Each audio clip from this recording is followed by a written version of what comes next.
नमस्कार दोस्तों, आपका स्वागत है मेरे इलेक्ट्रिकल ट्यूटोरियल चैनल पे। यहाँ पर हम लोगों ने डीसी नेटवर्क सिस्टम से एक नए न्यूमेरिकल प्रॉब्लम को लिया है जो कि नोडल एनालिसिस पर बेस्ड है। और यहाँ पर हम लोग देख पाएंगे कि न्यूमेरिकल प्रॉब्लम क्या है। Determine the value of I in the given circuit by using nodal analysis. तो यहाँ पर हम लोगों को इस न्यूमेरिकल प्रॉब्लम पे दिखाए गए सर्किट पर ब्रांच करंट आई के वैल्यू को कैलकुलेट करना है। और यहाँ पर हम लोग करंट के वैल्यू को कैलकुलेट करने के लिए न्यूमेरिकल प्रॉब्लम पे नोडल एनालिसिस का यूज करेंगे। और आप लोग इस न्यूमेरिकल प्रॉब्लम को सॉल्व करने से पहले आप लोग मेरे यूट्यूब चैनल के प्लेलिस्ट से डीसी नेटवर्क से नोडल एनालिसिस के कॉन्सेप्ट वाले वीडियो और नोडल एनालिसिस के सॉल्व्ड एग्जाम्पल प्रॉब्लम वाले वीडियो को पूरा देखें, जिससे आप लोगों को समझ में आ पाएगा कि इस तरीके के न्यूमेरिकल प्रॉब्लम को नोडल एनालिसिस का यूज करके कैसे इजीली सॉल्व किया जा सकता है। और साथ ही साथ आप लोग मेरे यूट्यूब चैनल के प्लेलिस्ट के सभी वीडियोस को भी देखें, जिससे आप लोगों को इलेक्ट्रिकल फील्ड से रिलेटेड यूनिवर्सिटी लेवल और कंपटीशन लेवल एग्जाम की बहुत सारी जानकारी मिल पाएगी। और आप लोगों को अच्छा लगे मेरे बताने का मेथड या समझाने का तरीका, तो आप लोग सभी वीडियोस को ज्यादा से ज्यादा लाइक और शेयर करें। और साथ ही साथ मेरे यूट्यूब चैनल को भी सब्सक्राइब करें, जिससे आप लोगों को जो भी वीडियोस इस चैनल पर अपलोड होगी उसकी लेटेस्ट जानकारी मिल सके। तो आइए सॉल्व करते हैं इस न्यूमेरिकल प्रॉब्लम को, जो कि नोडल एनालिसिस पर बेस्ड है। तो यहाँ पर हम लोग देख पाएंगे कि यह जो न्यूमेरिकल प्रॉब्लम है डिपेंडेंट सोर्स न्यूमेरिकल प्रॉब्लम है, क्योंकि यह जो करंट सोर्स है 3i, उस करंट सोर्स का जो i है वो 8 ओम रेजिस्टेंस पे फ्लो होने वाले करंट i पे डिपेंड करता है। तो अब हम लोगों को इस न्यूमेरिकल प्रॉब्लम को नोडल एनालिसिस से सॉल्व करने के लिए पहले नोड को आइडेंटिफाई करना होगा। तो जैसा कि हम लोग जानते हैं कि सर्किट पे नोड, पॉइंट या जंक्शन किसे कहा जाता है। सर्किट के ऐसे सभी पॉइंट जहां पर दो या दो से अधिक सर्किट एलिमेंट जुड़े हों, उन सभी पॉइंट को सर्किट में नोड, पॉइंट या जंक्शन कहा जाता है। तो अब हम लोग इस सर्किट डायग्राम पे देख पाएंगे कि सर्कल पे हम लोगों को नंबर 1 और नंबर 2 लिखा है, जो कि इस सर्किट का नोड 1 और नोड 2 होगा। तो अब हम लोग यहाँ पर आगे देखेंगे कि नोड 1 पर कौन कौन से सर्किट एलिमेंट कनेक्टेड है। तो देख पाएंगे कि नोड 1 पर 8 ohm resistance, 3i current source, 4 ohm resistance और 6 एम्पियर करंट सोर्स आपस में इस पॉइंट से कनेक्टेड है। अब हम लोग यहाँ पर आगे देखेंगे कि नोड 2 पर कौन कौन से इलेक्ट्रिकल एलिमेंट कनेक्टेड है। 3i current source, 6 ohm resistance और 4 ओम रेजिस्टेंस। अब हम लोगों को इस सर्किट डायग्राम पे नोडल एनालिसिस अप्लाई करने के लिए इस सर्किट डायग्राम पर नोड 3 या रेफरेंस नोड लेना होगा। तो अब हम लोग सर्किट के इस पॉइंट को कैसे कंसीडर कर लेंगे, नोड 3। तो अब हम लोग यहाँ पर आगे देखेंगे कि नोड 3 पर कौन कौन से सर्किट एलिमेंट कनेक्टेड हैं। तो देख पाएंगे 6 ampere current source, 8 ohm resistance और 6 ओम रेजिस्टेंस इस नोड 3 पॉइंट से कनेक्टेड है। और हम लोगों को नोडल एनालिसिस अप्लाई करने के लिए नोड 3 को रेफरेंस नोड या ग्राउंड नोड लेना होगा, जिसके कारण से इस नोड 3 पर हम लोग ग्राउंड का साइन बना लेंगे। और जब हम लोग इस नोड 3 को ग्राउंड करेंगे तो इस पॉइंट का जो वोल्टेज हो जाएगा वो कितना होगा, 0।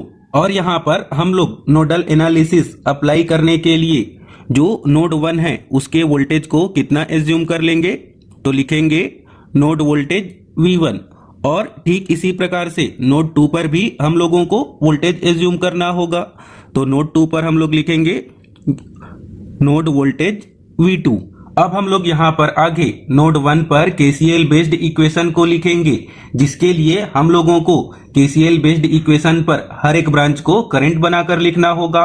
और जब हम लोग नोड 1 के लिए KCL बेस्ड इक्वेशन लिखेंगे तो नोड 1 का जो वोल्टेज V1 है उसको नोड 2 के वोल्टेज से ग्रेटर देन एज्यूम करना होगा, जिसके कारण से हम लोगों को नोड 1 पर जिस ब्रांच पे करंट का डायरेक्शन नहीं दिया होगा वहां पर ब्रांच करंट के डायरेक्शन को कैसा एज्यूम करना होगा, आउट गोइंग। तो जैसा कि हम लोग किरचॉफ करंट लॉ पर जानते हैं कि incoming current is equal to क्या होता है, आउटगोइंग करंट।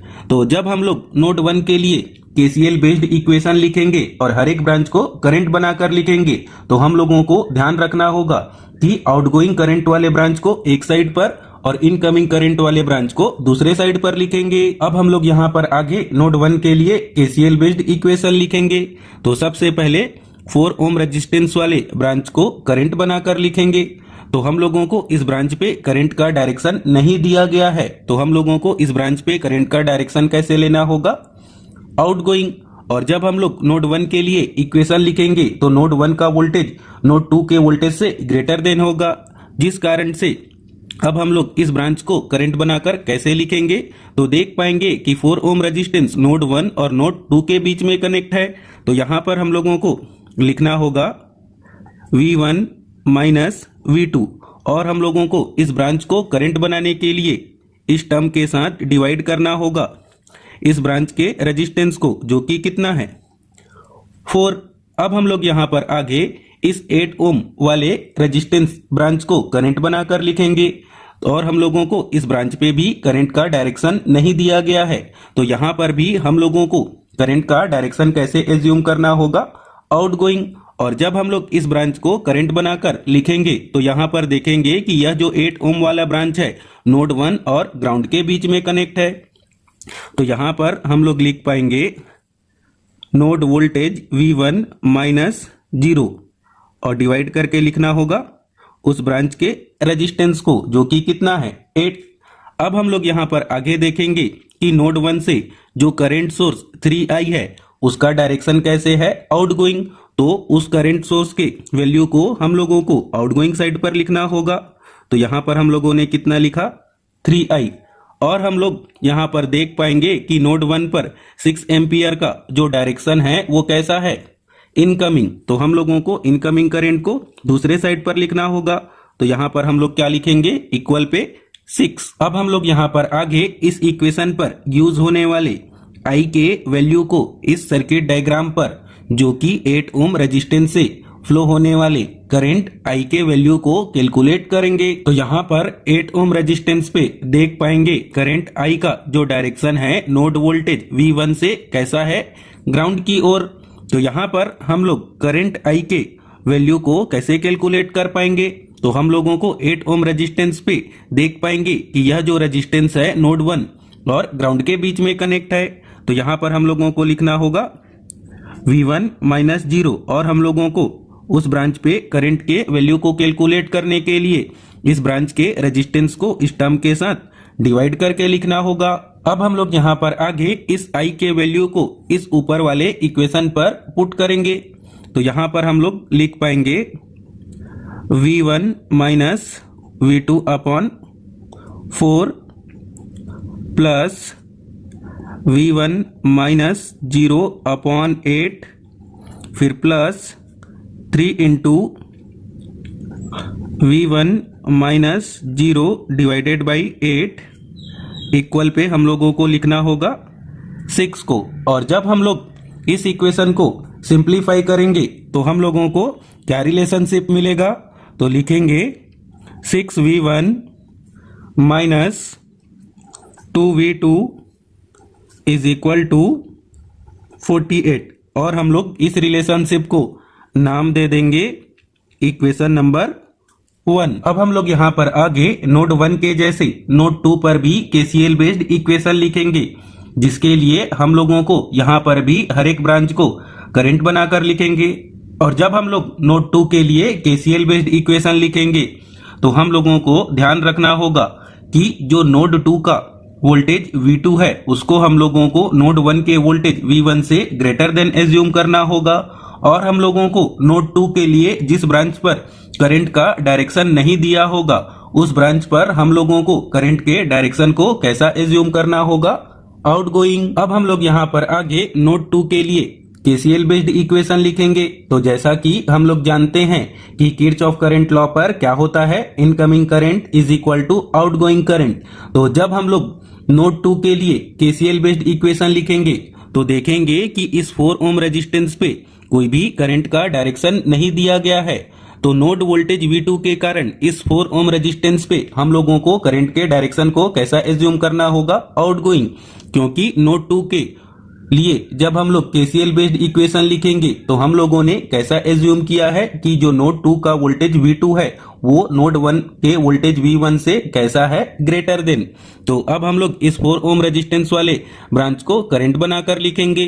तो देखेंगे कि यह जो 4 ओम रेजिस्टेंस वाला ब्रांच नोड 2 और नोड 1 के बीच में कनेक्ट है।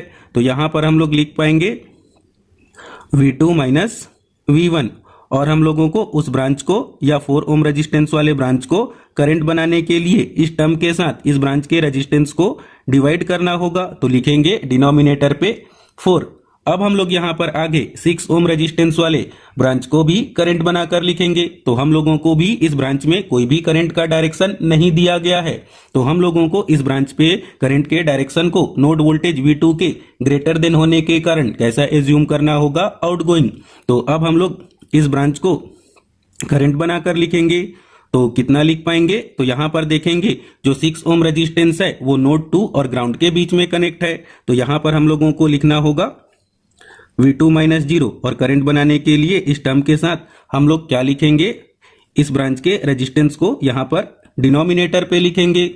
अब हम लोग यहां पर आगे देखेंगे कि नोड 2 पर जो करंट सोर्स 3I का डायरेक्शन कैसे है, इनकमिंग।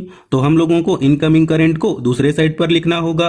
तो यहां पर हम लोग इक्वल पे लिखेंगे कितना, 3I। अब हम लोग यहां पर आगे इस इक्वेशन पर यूज होने वाले करंट I के वैल्यू को इस सर्किट डायग्राम से कैलकुलेट करेंगे। तो हम लोगों ने नोड 1 के इक्वेशन को लिखते समय जो करंट I का वैल्यू कैलकुलेट किया है उसी करंट के I के वैल्यू को यहां पर हम लोगों को यूज करना होगा।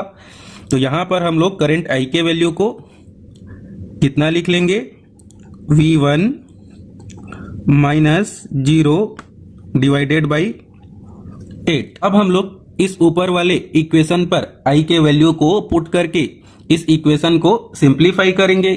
तो कितना लिखेंगे, लिखेंगे V2 minus V1 upon 4 plus V2 minus 0 upon 6, फिर इक्वल पे लिखेंगे 3 इंटू I के वैल्यू को पुट करेंगे। तो कितना हो जाएगा, V1 माइनस 0 डिवाइडेड बाई 8। अब हम लोग इस इक्वेशन को सिंप्लीफाई करेंगे तो हम लोगों को क्या रिलेशनशिप मिलेगा, तो लिखेंगे minus 15V1 plus 10V2 is equal to 0, और हम लोग इस रिलेशनशिप को नाम दे देंगे इक्वेशन नंबर 2। और जब हम लोग यहाँ पर आगे इक्वेशन नंबर 1 और इक्वेशन नंबर 2 को सिंप्लीफाई करेंगे या कैलकुलेटर की हेल्प से सॉल्व करेंगे तो हम लोगों को V1 का वैल्यू कितना मिलेगा, तो लिखेंगे V1 is equal to 16 volt, और हम लोगों को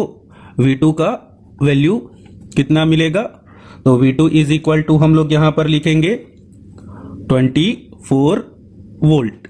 तो अब हम लोग इस सर्किट डायग्राम पे न्यूमेरिकल प्रॉब्लम के अकॉर्डिंग करंट I के वैल्यू को कैलकुलेट करेंगे। और यहाँ पर हम लोगों ने करंट I के लिए पहले ही इक्वेशन फॉर नोड 1 और इक्वेशन फॉर नोड 2 के लिए क्या रिलेशनशिप लिखा है, तो लिखा है V1 माइनस 0 डिवाइडेड बाई 8, और हम लोगों ने अभी V1 के वैल्यू को कितना कैलकुलेट किया है, 16 वोल्ट, जिसके वैल्यू को अब हम लोग इस रिलेशनशिप पे पुट करेंगे और हम लोग इस टर्म को सिंप्लीफाई करेंगे तो हम लोगों को करंट I का वैल्यू कितना मिलेगा, तो लिखेंगे 2 एम्पियर। तो इसी के साथ ही हम लोगों का यह न्यूमेरिकल प्रॉब्लम कंप्लीट हुआ, जिस पर हम लोगों ने सीखा कि कैसे डिपेंडेंट सोर्स वाले न्यूमेरिकल प्रॉब्लम पे नोडल एनालिसिस का यूज करके स्पेसिफाइड ब्रांच पे करंट के वैल्यू को किस प्रकार से कैलकुलेट करना होता है। तो अगर आपको यह सब बताने का मेथड, समझाने का तरीका अच्छा लगा हो तो इस वीडियो को ज्यादा से ज्यादा लाइक और शेयर करें, और साथ ही साथ मेरे YouTube चैनल को भी सब्सक्राइब करें। थैंक